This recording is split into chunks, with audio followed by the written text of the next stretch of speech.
Mike Davis, I want you to address this first because you got Mark Elias, all the usual suspects.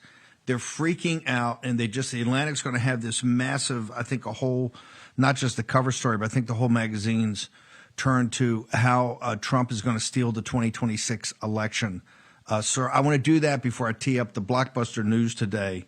Both the Oversight Committee on the Autopen scandal crisis, right? I think one of the deepest scandals in American history, plus Jim Jordan in the Arctic frost. They picked up the baton from Senator Grassley. So it's a huge day for these lawbreakers in these radical Democrats.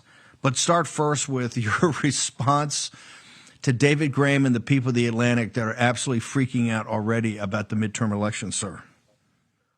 Well, they're freaking out because why? Because the illegal aliens can no longer vote in these elections for Democrats. They can't mass mail ballots out to old voter lists and then get rid of signature verification. The Trump Justice Department, led by Pam Bondi and Harmeet Dillon, are actually monitoring these elections. You have Republican states actually using power like Democrats have done for decades and redistricting, redrawing these House seats. Or maybe, just maybe, the American people are finally waking up to the fact that today's Democrat Party is a clown car of Marxist losers and their so-called victims. And so maybe, just maybe, the American people have had enough with these leftist policies and these Democrat politics.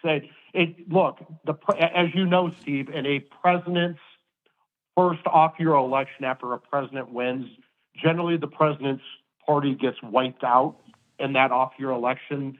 So if we were going through the normal course, Democrats should win the House in 2026 and pick up Senate seats, but they may not do that because of all these headwinds against the Democrats right now. And you can tell already they're trying to make an excuse so the American people are rejecting their policies every day, and they're particularly going to reject their policies come next Tuesday night after Donnie wins in New York City. Let me go. I want to play a short clip for you because I want to get to this jaw-dropping James Comer, the chairman over at Oversight, a 100-page report. Mo and Grace have it for you. We're going to push it out everywhere. Let's be a force multiplier on this.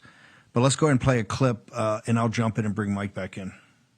So-called chairman of the House Oversight Committee, James Comer, continues to behave like a malignant clown. We can't point to a single thing that he's actually done to make life better for the American people. House Democratic leader Hakeem Jeffries, just within the last hour, slamming a new report out from Republicans on the House Oversight Committee that calls for a Justice Department investigation into pardons that were issued by President Biden. The report openly questions the legitimacy of any actions that were taken and signed by AutoPen instead of by Joe Biden's hand. And this afternoon, there's new reporting on just how real this DOJ investigation is. In an email obtained from a source, President Trump's top pardon attorney at DOJ, Ed Martin, told House Republicans that his probe into this issue revealed, quote, abuses, and went on to say that his office, quote, cannot support the validity of AutoPen pardons for individuals like Anthony Fauci, Adam Schiff, Mark Milley. Here was the House Speaker earlier today on this question.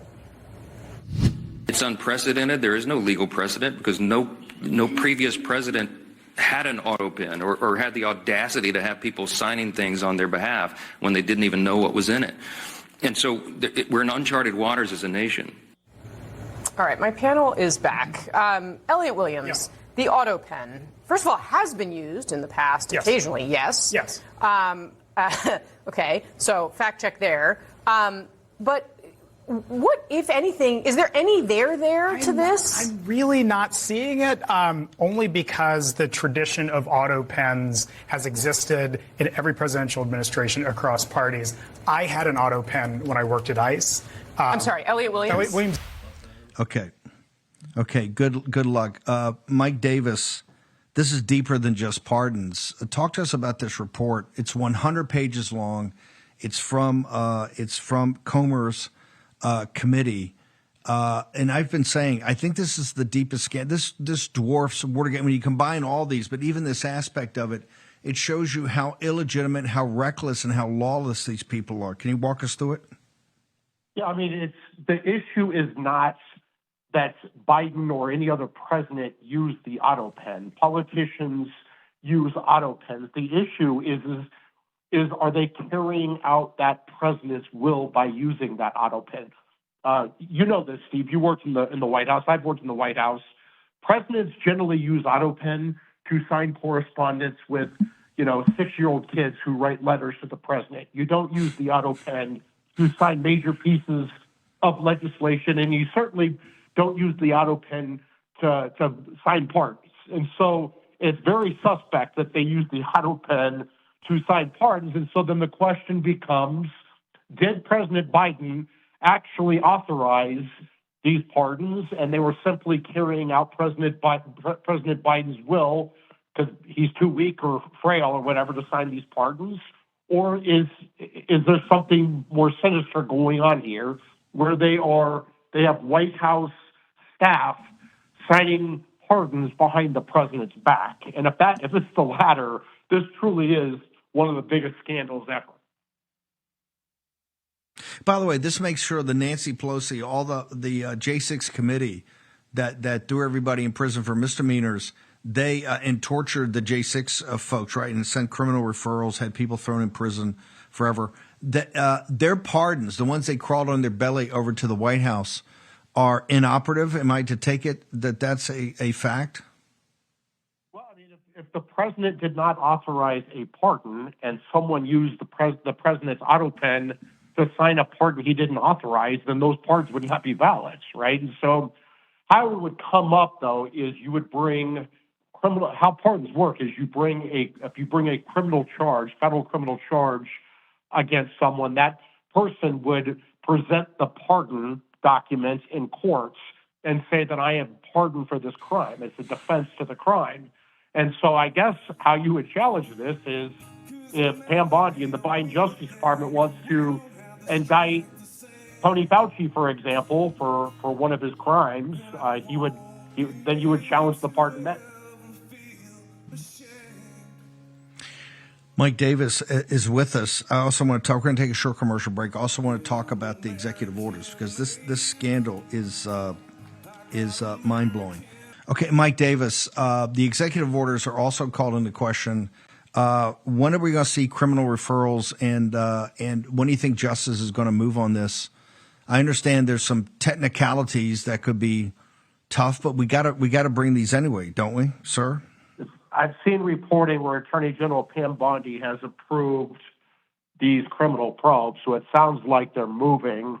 And if there is evidence that people forged the signature of the President of the United States to issue executive orders or pardons, and he did not agree to those, that's as serious as you get. I mean, you're forging the president's powers against his will or without his knowledge. That's very serious stuff. Now, I will say this, that this will be a difficult case because of the issue of presidential immunity. What President Trump won at the Supreme Court, where the president is immune from criminal prosecution, he's also immune from criminal testimony. So it would be, I don't know if they'll be able to call in President Biden against his will to testify. So I think, I don't know this for sure, but I think he would have to volunteer to testify in this criminal probe. And so that's what will make it very difficult to prove this case, is you have to show that this was not authorized by Biden or it was against his will. Mike Davis, where do people go to Article 3 in your social media to keep up with this? I realize you're juggling a lot of balls now, but you can see the lawlessness of the previous administration, what I call the Biden regime, is now coming to the forefront, and that's why people are looking to the viceroy for guidance. Where do they go? It's the biggest scandal ever that they put up and elected a president of the United States who was clearly not mentally fit to do the job. I mean, it's disgusting what Democrats did, all because they care about power so much and they hated Trump so much that they were willing to do whatever it took to get Trump out of office. But justice is definitely coming. So you can go to article3projects.org, article number 3projects.org, donate, follow us on social media. But again, the War Room Posse's superpower is action, action, action. And thank you, Steve.